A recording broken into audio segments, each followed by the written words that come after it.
Hello, mambo vipi? Ya, wakati huu wakati nasubiri mwanangu atoke darasani nimchukue, nikaona ni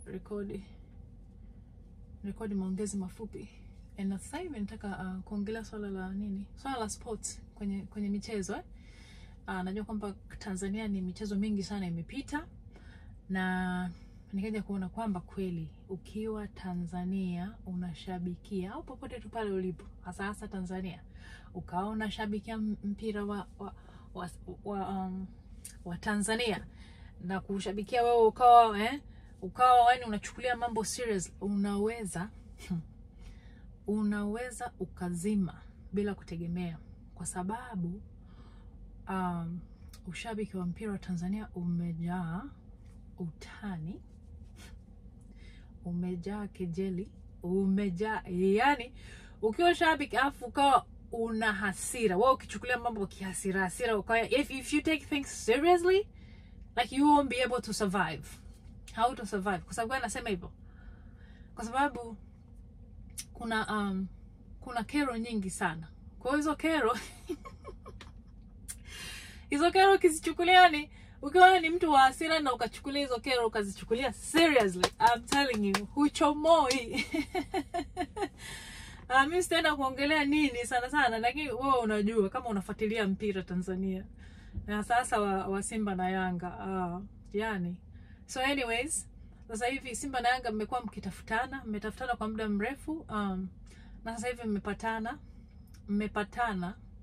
Yani mko mnatafutana, tafuta tukutane wapi, sasa hivi mnakutana. So sasa ndo shabiki sisi tunasubiri sasa tuone nani atamtia mwenzake goli. Nami kwa kusema mimi ni shabiki wa Yanga. So ila nachoiomba Yanga, naombeni mwe watulivu sana. Sasa hivi yale maneno yale, sasa hivi tuendeni kwenye vitendo. Sasa hivi yale mambo porojo hizo huko, porojo za cheni, sasa hivi nendeni mkajiandae kweli. Mnavyosema sio mnamtaka mai wenu, kweli kaonyesheni huo mtako mnaotaka kweli, uonyesheni wapi? Uwanjani. Msije mkashangaa hapa mambo yakaenda ndivyo sivyo. So then just go get serious, go get ready, kwa sababu wana Yanga tunataka ushindi, hatutaki porojo, tunataka vitendo. Kwa maneno sasa yameshakuwa mengi, sasa basi vitendo sasa ndio vikaweze kufanya nini, vikaweze kufuata. Kwa hiyo all that being said, ndio hivyo shabiki wa Tanzania, ili uweze kuishi maisha mazuri, stress free life, usiwe serious na mambo yanayoendelea huko mtaani, la sivyo unaweza kuzima. Yani mpira wa Tanzania bado unaweza ukazima. Kwa don't take things seriously. Anyways, ninasubiria kuona sasa nini kitafuata sasa katika hii NBC Cup.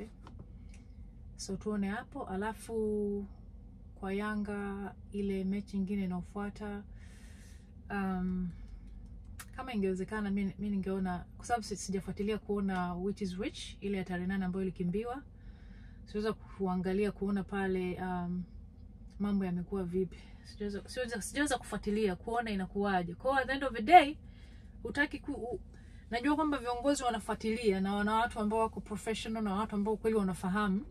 So mwisho wa siku isije katokea kwamba watu wanagoma kwenda uwanjani and then ubingwa unanyang'anywa. Lakini kama wanahakika kwamba that will be the best solution, okay, go for it. But if you can take a team to the to play to the game, just do that too. So mwisho siku mimi ni shabiki wa nje ambaye sijui mambo kwa undani, na naamini kwamba Yanga ni klabu ambayo inaendesha mambo kiweledi, so wanajua ambacho wanakifanya. Siku sisi tutasubiri pale, ukienda uwanjani tutawashangilia.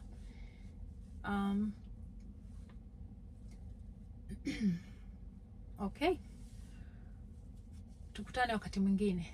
Bye bye.